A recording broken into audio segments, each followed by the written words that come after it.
rear interior light on the 2010 Ford Territory. Worked out that the edge needs to come out that side there. Just grab a small I don't know what you call these, screwdriver, and just clip there on that edge, and that comes out, and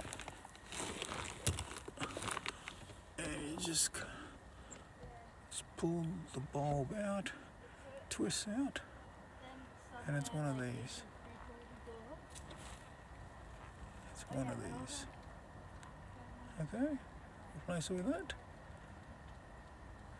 And that's as much as that. So once you put the bulb in, you just push back, slide the button back in, and just push back up in to clip it in. There you go. And that's how you do the rear. There's the middle, and this is the rear cargo space.